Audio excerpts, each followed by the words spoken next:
Hello, Sir Terry. Hello, Rosali. Hello, sir. Let's start.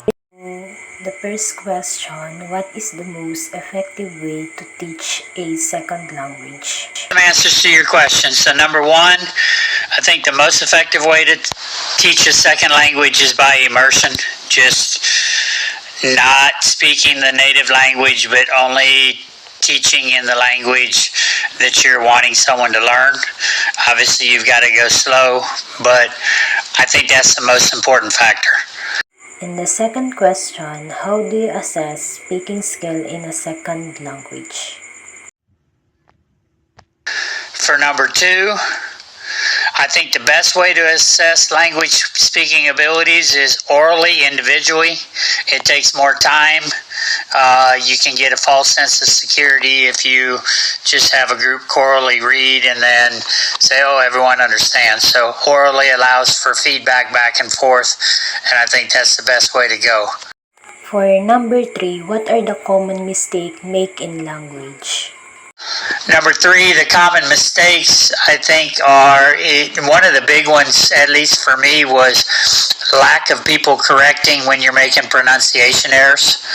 So you say something wrong and no one corrects you, and then you say it wrong again, and the next thing you know, you're repeating it and you're thinking it's right, whether that's like a vowel consonant sound or just mispronouncing a word. For number four question, what role does technology play in your teaching? For number four, technology I think can and should play a huge role in teaching. Obviously, in today's generation, social media and all the online stuff, the kids are very connected to that. So utilizing that in teaching, I think, would be really effective, especially for language, like videos for different levels, I think would be really productive, maybe on the same topic. Obviously, it's more work on the teacher to get those things, but I think it'd be very effective in the classroom. So, for number five, how important is cultural immersion in language learning? Cultural immersion, I think, is very important. You don't want to remove the cultural part from the primary language, but also trying to include the culture of the language that you're learning. So whether that's through watching videos or movies or understanding holidays and certain things, why people say this, do this, understanding the differences in regions. When you think of English in the United States, the country's separated into huge portions, and people speak a little bit differently, have different dialects everywhere they are, and use different phrases. So I think all that's really important, but you can find a wide variety of those things through technology and movies. Number six question, how do you keep students motivated? Students motivated, that's probably the biggest challenge. Obviously, the best motivator is if they want to learn themselves.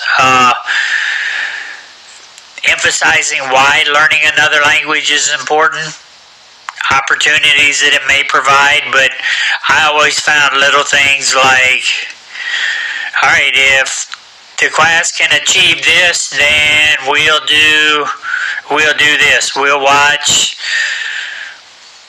a music video at the end of class, or we'll watch a little skit or something, little things like that to try to motivate everyone.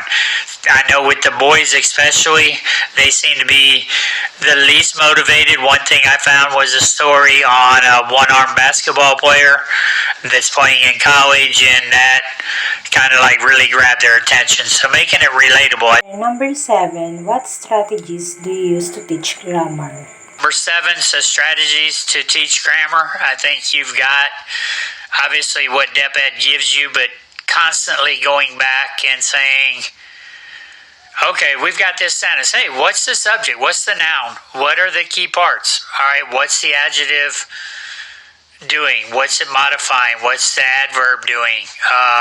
Do you see the phrase? Do you see the different parts? And just continually going over that anytime you've got an example that you put on the board, even though it takes a second. I think it's good to constantly review it. Number 8 question, how do you address different learning styles? For the different learning styles, using technology, whether it's visual or audio,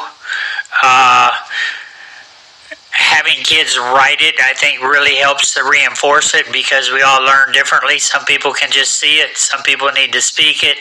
For me, I learn better if I do those and then I write it. It sticks in my memory best. So trying to incorporate all three, I think, is really important. Number 9 question, what resources do you recommend for language practice?